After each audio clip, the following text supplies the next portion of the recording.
This is a bit of a different one from usual, although it's not like I even upload long forms all that often anyway. What's the most recent thing that hit the Monster Hunter space? Well, it's the Mods DLC, what else would it be? But more precisely, just a little while before that. I'd say it was the whole Wilds is Dead fiasco. I saw a couple notable names in the Monster Hunter community speak about this, all centered around a video by a channel named NerdSlayer Studios. This video is yet another entry in their long-running series, Death of a Game, which is a documentary-style historical retelling and analysis of games the creator, NerdSlayer, deems as dead. It's worth noting that there are extra definitions of dead for a game to be included in the series, which we will touch on later, but notably isn't typically stated in the video itself, and rather in the description. Do I wish more people read video descriptions? Yeah, but it shouldn't be the expectation. Now, to say the video was largely well received wouldn't be right. And I know the YouTube dislike plugin isn't the actual data, but rather a prediction based off the ratio of dislikes from people using the plugin. The abundance of comments objecting to the claims in the video are more than enough to paint this as the reality. This could be chalked up to what I think are three factors surrounding the video, and why it got perceived poorly. 1. Several cases of faulty claims or evidence which are either incorrect, missing context, could be made legitimate with different evidence, or lack cohesion and clarity when it comes to how and when points are made in the video. 2. The misconception around Wilds being dead under a separate definition, which is clarified in the description, but not in the video itself. And 3. A rather off-putting response style used by the creator in the comments section under the video. Now I have to note this, hate brigading because of this video, whether leaving negativity on his video or harassing him over socials like Twitter or Discord, makes you immensely miserable and pathetic, as much if not more than the person I'm covering. So don't do it. You are so much better than that. If I see any worthless swine saying something along the lines of, Angie sent me here, under his video, I will hide you from my channel and block you. Respectfully, piss off and get some wrinkles across that tattered brain matter you still somehow have. Anyways, why am I here before you today?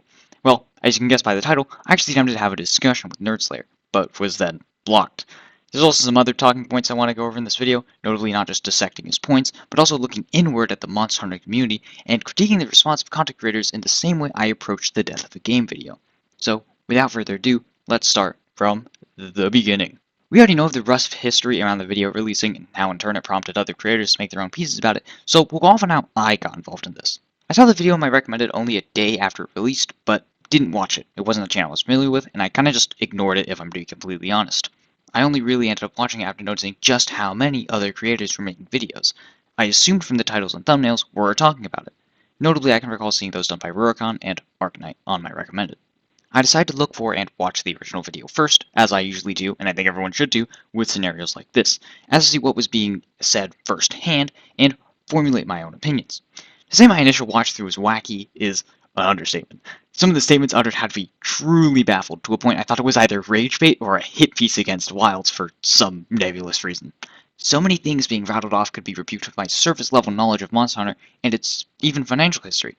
I found it hard to believe that someone coming from an allegedly well-researched POV was missing so much context and clarity to their points. But Yapperoni pizza aside, the real dick punch was dumpster diving into the degenerate pit that is the YouTube comments section. And I'll tell you, it was quite the anomalous form of degeneracy, as it came in a considerable part from the creator of the video itself. During the plunge, I noticed something in one of the reply chains under a pinned comment, which was a message stating, I know there have been some passionate fans and creators out there using any opportunity to not address me directly on any social media platform, including my public Discord, but to be clear, if you want to respond to this feedback in a way I can actually interface with you and we can better understand each other, we should do it in voice chat or on stream, like any proper fan or nerd would do about something they deeply care about, especially if they were actually interested in the other perspective, important for having a discussion. Check out our Discord, link there, because most YouTube comments and channels, nothing is getting properly engaged with here, especially when I don't even get updates on subsequent messages. Many messages are copy-pasted, and other people are just fishing for gotchas more than an actual discussion or debate. I did a live stream for nearly 3 hours, and got literally 2 single dissenting voices in the chat section, yet somehow got follow-up message as after the stream went offline, on the stream video, and some shit stirred on some social media platform heavily uploaded. Lol. The lengths people will go to avoid discussion is nuts in this day and age. Don't be one of those people. We'll eventually see how this is a tad ironic. So to take him up on this, I decided I would go ahead and try to reach out for a discussion about his video. So I combed through the video's transcript and copy-pasted some sections in a doc that I believe could be counted in one way or another. I searched for my own evidence to back up the points I planned to mention, and aimed to be as clear as possible. I would say exactly what statement was being objected to by using the timestamps, and make it clear whether or not I attacked the point itself, the evidence, or the portrayal. Once I had finished that, I took a few screenshots of the comment section, which I will touch upon going through dismantling parts of the video, like I did in my doc. I then joined his public Discord server through the link in the comment and opted to DM NerdSlayer directly. Sorry if I'm bothering you, but if you have the time, I'd like to organize something with you. And yes, this is about Death of a Game Monster Hunter Wilds, and I apologize if many others have flocked to your server to berate you for that video without actually joining for the reason you provided, having an eye-to-eye, worthwhile discussion. Now, I haven't been a long-time viewer and haven't dug into any past content you've created, or any past controversies or similar scenarios you've been in, if those exist. I'm approaching this as discussing with a reliable, documentary-style creator to clear up the air around the most recent and undoubtedly inflammatory video, as at least that's how it was perceived by many. I think you raised some good points in the video, but for me, there was too many of either 1. Good claims with lack of evidence, or incorrect evidence when there are sources out there you could have used to make that point. 2. Poor claims that are backed up by evidence that do contribute to the overall argument, but not that direct point. I hope we could have some type of cordial and well-intentioned discussion. The medium for which you do so is up to you, just over text, a voice channel, live stream, or whatever else comes to mind. I'm walking into your house after all, and yes, I have read the rules of the Discord and plan to abide by those in my time. And it wasn't long before I got a response. Hey Angie, thanks for contacting me. Did you want to chat now? I'm just writing and researching at the moment while watching gameplay, as usual. That would work for me. Just give me 5 or so minutes to finish up. And over text or voice? Voice would be preferred. Let me know when you're ready and I can call, or we could join my public Discord channels if you feel safer. Alright, in a sec. Okay, I'm ready to call here. We were able to have a discussion that felt, honestly, just right. We were both respectful, and it felt like we were both being good listeners, good speakers, and were receptive to each other's points and differing views on some topics.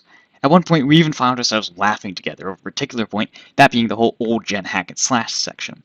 Unfortunately, I could only get to around the 19-minute mark of the transcript before responsibilities pulled me away, missing roughly a third of the points I wanted to make in relation to the video, and missing the entirety of addressing overall concepts and the comment section. However, he did say he would be open to continuing our discussion after I mentioned I still have a lot I'd like to go through. He did also mention that he had some things lined up this week, like recording for sponsored videos and the usual video production kit and caboodle. I reached out the day after to state my current situation, and now tomorrow would be a preferred date to continue our discussion. And when I got no response on the second, I know a lot of people who read update messages and just go on with their day. And to be truthful, it's not like my first follow-up warranted a response. He could just say, alright, I'm ready upon me reaching out the next day, which was when I stated I'd be available. Come that day, and well, nothing. And nothing for nearly a week. I even tried checking for signs of life with this stupid little cat gif, but even that unbeatable method failed. It's worth noting that during this period of silence, or what I'm now thinking was maybe ignorance, he was actively talking within his Discord server, and uploaded even another video. Then, on the 8th, a week after our initial discussion, I had assumed since he had himself set to Do Not Disturb on Discord, my DMs were simply buried and he hadn't seen them. So I decided to leave a message in the general chat of his Discord server to see if I could direct his attention to continuing our talk. Then I got banned for Cringe. Unfortunately, I didn't snap a screenshot of my message in the server, but it was just something along the lines of, hey, my DMs have been unresponded for almost a week and I want to finish the talk we started. This was my only message in his server, ever. After being banned from his Discord and being unable to DM him, I started writing the script. So, now that we're up to present events, let's go a bit more in depth on my original doc. I'm going to be going in order, meaning the earlier points will include notes from our discussion on the first, while the other ones will just be what I was going to be communicating. So, let's get this ball rolling. To begin the talk, I made it clear I was here in good faith and unemotional. I wanted to clear the air around his video about Wilds. I also made it apparent that I didn't like seeing something like this happen regardless, as it can make both sides of the argument look bad at times, and that I additionally didn't have any extra knowledge of him or his channel. He was appreciative of me using the transcript of his video as a way to cite him. Now, onto the actual discussion. I opened with quoting his video at around the 2-minute mark, where it stated, through selling 8 million copies in just a jiffy, it would ultimately peter out at about 11 million copies sold, a far cry from their past few titles, and since has been rated mixed according to Steam. Meanwhile, the previous 2 titles there are rated very positive by comparison. I took note of how Far Cry seems to be a bit of a stretch, to which he posed whether or not the game was able to retain the audience like World did. I also took note of the considerable price difference between World and Wilds, but I largely consider it not a strong argument, as Wilds in my view had more hype surrounding it. He asked what exactly I was arguing about, which I clarified my issue was the statistical comparison being used that I found to, at least by itself, not support his claim of Far Cry, which he brought up there were other statistics supporting the overall point elsewhere. We reached common ground on it being a clarity issue, as there was another statistic supporting this point later in the video, but that being its 12-month sales post-launch when compared to Rise and its DLC Sunbreak. However, that was mentioned near the end, And so while those should be points of evidence made in tandem, we agreed on the argument of retention and continued sales, and mutually saw the placement of the evidence as confusing. We then got off on a brief tangent about how people's perception of games can a lot of times be muddied by what they were feeling then, and how it can be hard to disconnect the game from actual business. Even a friend had supposedly mentioned to him that the video didn't seem to have him disconnect enough from the game, and is something that could have been clarified. Now, at around the 4.5 minute mark, he states, Toko was in charge of Monster Hunter World, which managed to sell a whopping 44 million copies across the base game and expansion, and well, all platforms. My point here was that we should look at the games in their context to each other, comparing first-year sales to first-year sales, as an example. He also admits that using the expansion combined with the base game isn't necessarily a fair comparison, and is more so stacking the deck against Wilds. The thing we could agree upon was that the 44 million felt more like it was there for shock value rather than actually being a good faith comparison. We also quickly talked about why World is still being played and purchased a lot, such as its lower cost, going on frequent good sales, has all of its content, and had a return to World pushed event by Capcom around when Wilds was announced. Now at roughly the 12-minute mark in the video, he states, on Steam, from 80,000 plus Steam reviews, Wilds was the worst rated Monster Hunter game on Steam yet, at just 69% with a mixed score. My main issue at this point was that it is valid, but it could have been substantiated by better evidence had more searching been done. Which, when it isn't, even if the point is valid, it makes the argument look worse and the one who claims appear as one who cannot do proper research. The evidence that should have been made was Wild's review ratio taking further hits post-launch compared to World mostly recovering. Again, just a clarity issue with faulty evidence. He briefly skipped ahead to a point we didn't get to talk about fully, but at least this got knocked out partially. And that was the roster size being on par with most of the other mainline Monster Hunter titles, excluding Generations, of course. And such should have likely been the point of comparison, with Generations being an outlier, not to be considered in fair comparisons of roster sizes. Now, at roughly the 12-minute and 50-second mark, it is stated, and veterans were claiming, according to my sources, that the game was essentially easy mode up until the later updates would add some more challenging hunts, and even that was just like 3 to 4 of them at max. To put it bluntly, I don't think these veterans know what they're talking about. I was able to find veteran reviewers in his linked sources supporting his first point, but nothing about the total number of challenging endgame fights, which I personally place around 6. He then followed up to my point saying that a large chunk of the sourcing he does is through people he calls his trusted sources, who he describes as rather skilled players at the games he chooses to cover, to a point he can trust their take. We could agree on claims sometimes coming off as bashing the game, being dismissive, or not clear whether or not there's personal experience to back it up. He thinks he struggled to mix journalistic type media with direct reviews, the general consensus for criticisms of some players, and his own personal thoughts and experiences. This was a pretty minor point, but at around 13 minutes he states that's because Wilds would also introduce player-driven cutscenes and cinematics for the first time. The issue I had here was more so that this isn't really true, and while gaming terms aren't really set in stone, I can't reasonably consider Wilds to have a player-driven story, or even cutscenes for that matter. We could agree upon it being a player-focused narrative, and while I pointed it out just to be a little thing, he clarified he thinks it's actually rather important that slip-ups like that be called out, and the proper language be used when addressing things like this. Alright, now it's time for the super stinker, the old gen being hack and slashy claim. I'm not even going to cite this one, let alone drag it out. We were laughing to ourselves over this point, and one of his sources even held him duly accountable for this point, that to just about any Monster Hunter fan sounds beyond insane. Moving on, at around the 15.5 minute mark, NerdSlayer states, but the problem with Wilds, however, was that it was essentially taking too much inspiration from both Rise and World, which despite having similarities in their combat systems, were pretty different games overall. Rise was more about grabbing your food in your correct item loadout, and then correcting any spirit birds around the map, which would boost your stats and getting into the action. Rarely needing you to take a pause, heal up too much, or have to rethink your strategy other than just banging on things. My critique here was a misrepresentation of Rise and the Monster Hunter formula. The video seems to state all 3 mechanics, food, item loadouts, and spirit birds, as being a Rise thing, when that only applies to the third point. The other 2 are staples of Monster Hunter. He took it that he can see when you look at how I did, it could seem misleading and underinformed, and he was more so just trying to get the point of newer generations typically streamlining the recon processes as time has gone on. Now starting at around the 16-minute mark, the following quote could be found of, whereas World and Wilds were directed by Takuda, who originally was recruited into the franchise with the big goal of making monsters have real, noticeable behaviors and a world with a proper ecosystem, Takuda was more focused clearly on things like immersion and world story. These two clashes would create a problem where if you try to be too much like World or Rise or both, you end up with a game that's quite confused about what it wants to be, which I think is the problem with Wilds. Its combat is fine, I think, and many would agree, but the game is too easy, which makes the combat actually worse because it removes the need to actually have slower and more intentionally paced combat.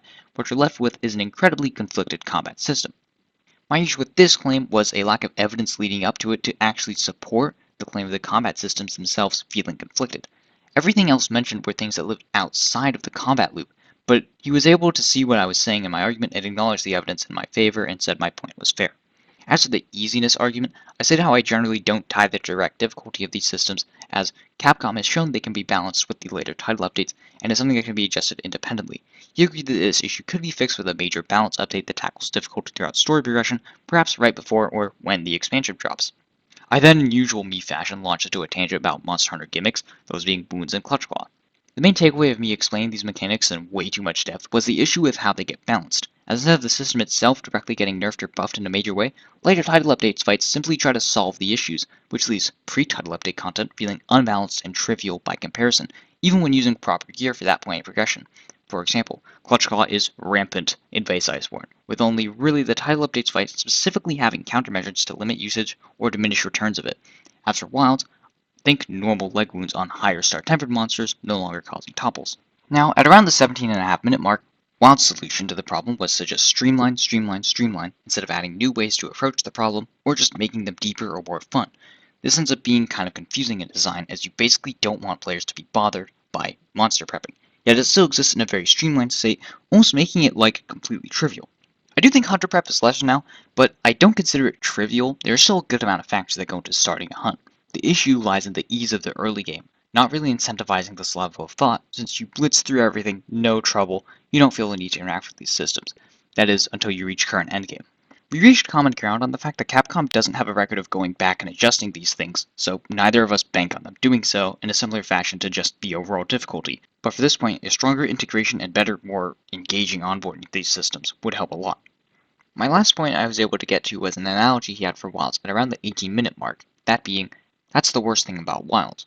Ultimately, in the end, it's just an oversimplified and filed down version of the Monster Hunter franchise that happens to have an incredibly alienated multiplayer system and piss poor performance to boot. It's pretty, it's even seriously fun at times, but it's just full of warts and all. I personally don't consider the level of simplification in Wilds to be bad, but I do understand how something like it contributes to the overall perception of the game, especially amongst returning players. It also felt odd that practically no new mechanics were directly mentioned from the game, which could make the point he made stem from nitpicking. One of the larger points of my contention with this was it being roped in with two objective issues, those being confusing and unpolished new multiplayer systems along with abhorrent launch optimization. It lacks clarity, as I don't think it should be slotted next to objective issues and could be addressed completely separately in a much better way. Then we got into a couple tangents, such as what does viewers actually want to see in his content, trophy systems in Wilds, player-based ideas compared to developer ideas, differences in Japanese game development, and markets such as varying innovation design, and potential issues with Monster Hunter release patterns.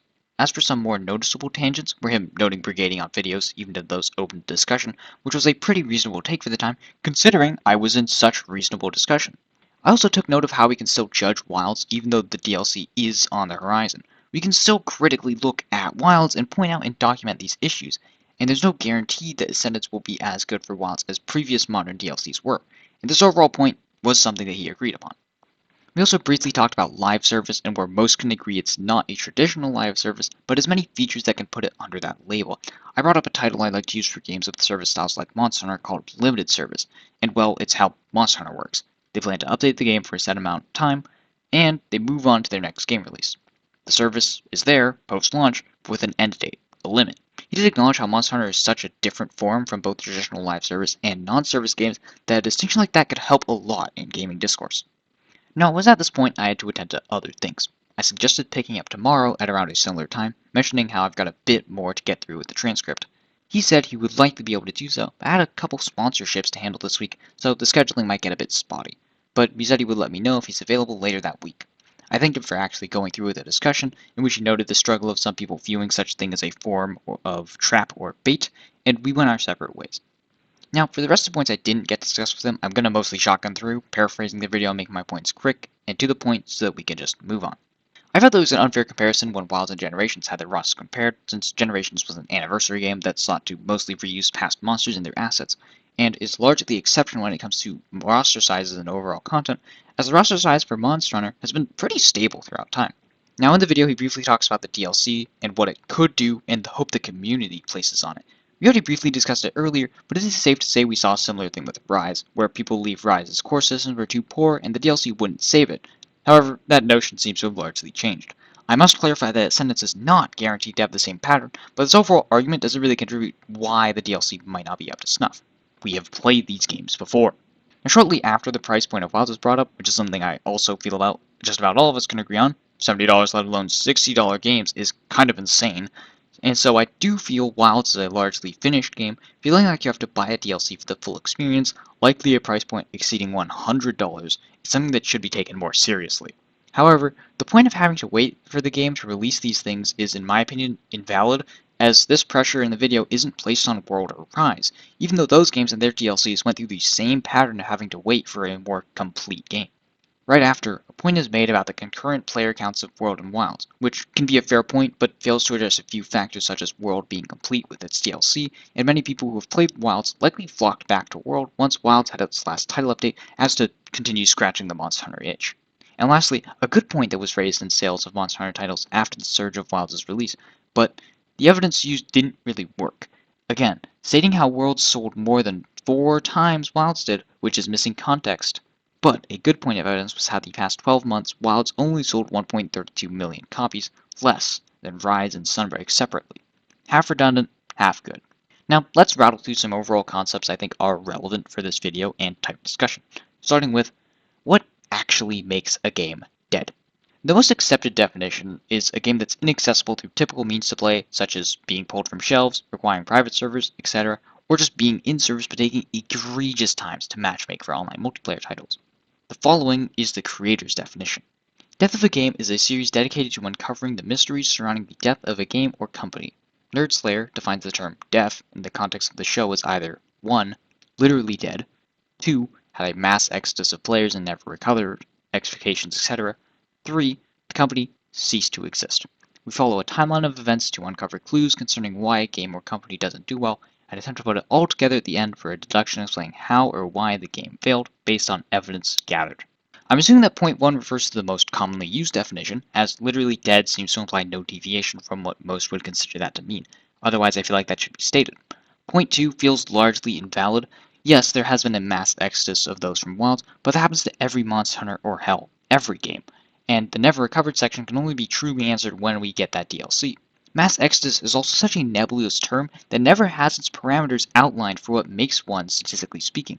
This is really only a term well used and defined in human history study, and doesn't have set rates of emigration that constitute what exactly makes an exodus a mass one. And even then, compared to the percentages games suffer, a mass exodus can start from significantly lower percentages in historical contexts, which if we apply these, in a case made that almost every game under the sun could be considered dead. And of course, point 3 isn't true either. Capcom is still in fact an operational company. So he either has a meaning for dead in point 1 that he does not make clear, or is selectively applying current statistics to reinforce point 2, which could also be claimed as invalid since the recovery portion for that point has not been seen by history yet. By his own definition, I would say looking at Wilds logically, it's not a dead game under most of the criteria he gives it. Now, moving on to the overall acceptance of criticism, or sometimes lack thereof. Going back to the comment from before, he brings an okay point here. However, just because someone doesn't directly address him and rather creates a video or interacts in a comment section doesn't mean their critique is void. I don't think this is directly what he's saying, I don't think it's what he's implying, but just in case.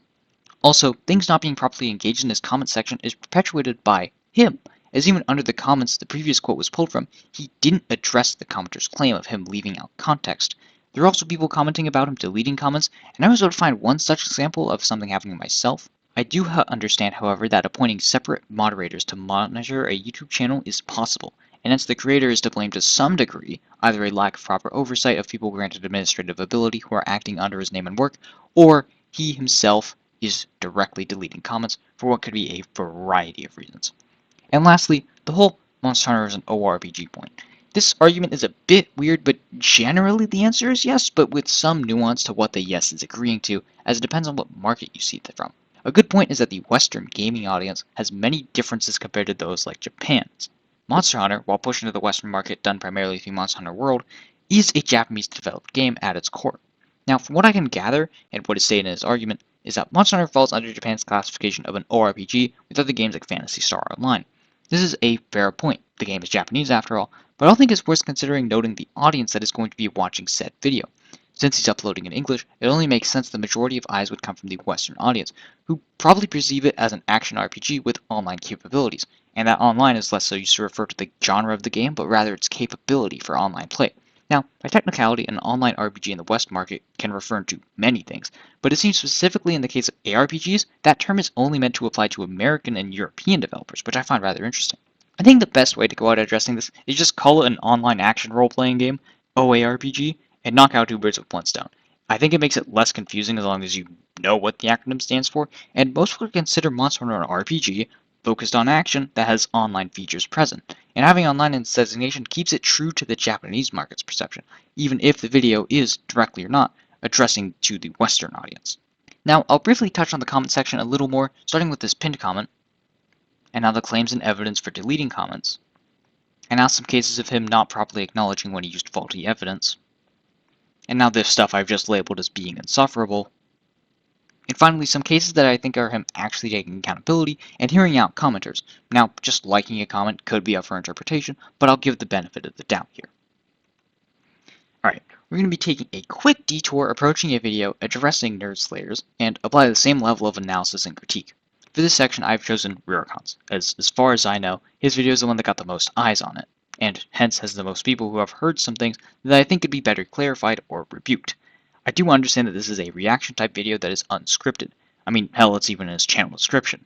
So, I still think this is a worthwhile endeavor, as any critique we apply to those looking in at the Monster Hunter community should be equally applied, if not more so, to those within it. Now, right off the bat, at the 1 minute mark, we get the Monster Hunter Wilds isn't live service, which is then followed by a couple systems that could reasonably make it a live service from a certain point of view. I already talked about this, but limited service is a term I unironically think needs to be pioneered, as Monster Hunter has a tough time finding itself in a good distinction other than a pseudo-live service that doesn't have a lot of usual negative aspects that come with that association. Next, we immediately get a rebuttal to the ORPG claim, which I already touched on, but the claim here is that it's an online Monster Hunter game with optional co-op, which is true, but as previously stated, game genres can be weird. Brownie points for leaving the point open to interjection, however, asking for those who disagree to come forward with their points in the comments. Later on, he rebukes how Phantasy Star Online might not be the best comparison to Monster Hunter, but then immediately notes how the structure of said games are very similar. And while yes, newer games did drift further from old Monster Hunter played, I still feel as though the core systems are something too big to brush aside in light of the changes layered over top or smoothing out of older systems. Sometime later, he pauses to touch on the 2% remaining player base point, which, yes, Monster Hunter does have an endpoint. But just saying that, and also citing the DLC, isn't enough, I think, especially when the other side is citing a statistic. It is fair to say that WoW has retained significantly less players than any other Monster Hunter in terms of percentage, so this isn't something in my viewpoint that can be glossed over with, that's just how it works. Because yeah, it does, but this is referencing a record low case. Saying WoWs is the most successful out of all Monster Hunters is a notable point, but only through certain lenses. Peak player count? Yeah. Player retention? Not so much. Sales in proportion to cost? Yeah. Post-launch reviews ratios? Not so much. Just a bit more context and clarity around what success means would be great here. Now, a while later, when NerdSlayer slows the definition used for an ORPG, I feel like it could have been more than just, I have never heard of that term. Like, at least acknowledge it as, oh, okay, I see what he's putting down now. I can see how the game falls under that classification for him. But I still see it more as an ARPG, for example. Small nitpick, but we did get a bit more reasoning for a point that previously felt unsubstantiated, with the point of there being much more new games being released now than ever before, which contributes to a usually universally faster player-based burn rate across any game. Just feel like this point could have been mentioned sooner in conjunction with the initial claim, and not 55 minutes in. And that about wraps up any issues I had with Rurikhan's video. Shorter section, but that's because I didn't have many issues in the first place, or my whole yap about them was covered previously. Overall, great video. Could use some small critiques in post perhaps, but is also intended as an unscripted reaction, so I do think it's a tad unfair to place the same pressure of accuracy on this video. Still, in my opinion, a valuable and important look inwards as to avoid any hypocrisy of any kind within the Monster Hunter community, and I implore anybody here to do the same. Please, I've probably fumbled once or twice or maybe 10 times in this video. Let me know, and I will do what I can to correct it. So let's finally get on with the closing thoughts. We'll also be losing the filter, as sure many of you have interacted with me, especially on voice, are beyond tripped out at how unnecessarily not just composed I am, but my lack of vulgarity. So let's wrap this shit show up, bastards and bitches. NerdSlayer is not a horrible person. I do not think that, and again, any hate-brigading, pointless negativity from this video makes you no better than the person you opt to brigade against. Get a fucking life and use your goddamn brain, you mindless twat. Overall, the videos he makes are valuable. I take learning from history as to not repeat mistakes of the past to be an extremely vital component of life. So it's why I bring you this whole-ass chunky boy of a video. I tried to reach out to him, but that invitation to actually discuss with him, yeah, in the moment it felt like I was getting through. But at the end of the day, unless this is just some kind of wacky misunderstanding, I feel like I wasn't able to change shit. Look, I'm not his fucking dad, so I can't tell him how to go about righting his wrongs, but I feel like more could have been done than what was, with like the pinned comment, for example. It was honestly such a gut punch to feel like I was opening the door, only to watch him take a few steps in, when those weren't him actually walking through, but instead getting close enough so we could grab the doorknob and slam it on me. If you have any criticisms of this video, such as faulty evidence, poor claims, or lack of clarity, feel free to let me know. If there's enough problems, I'll make a pinned comment addressing all of them. If you happen to have an experience yourself with NerdSlayer, you can either leave it here or reach out to me over Discord should you want to share some things rather kept more private. Now, to NerdSlayer's trusted sources as he hails you, I mean it when I'm rooting for your homie. I don't like to see something like this at all, but please understand where I'm coming from here. And if anyone can just make a bit of change in how he makes his videos, presents information, or responds to criticism, it's you guys. But again, I ain't your parental figure, you can do whatever the fuck you please. It's not really that much of my concern at the end of the day. And to NerdSlayer, if you are watching this, I'm still hoping this was some weird misunderstanding. I have a lot of fun discussing things I like, and yeah, talking to you was unironically fun, but even enlightening in some aspects. I really don't want to see you as another scumbag. And please understand that I do genuinely mean that. I don't hate you. I'm just a bit frustrated is all. I hope any of your future endeavors do you well as long as they stay within the realm of reality, and remember that context and clarity are immensely vital. Now, for all you viewers, goofy little shits you lot are, thanks for watching all the way through, I suppose. I don't really have anything else to say other than don't be mindlessly hateful, otherwise I will toss your bitch ass into the soup. But yeah, as for future stuff, I've got an idea for not Sparrow, but Sacred Racing League cooking up in my brain, which I'll probably organize and hold through my Discord, so if that sounds interesting to you, feel free to walk on in, link a description and channel page. So yeah, that's about it. See ya.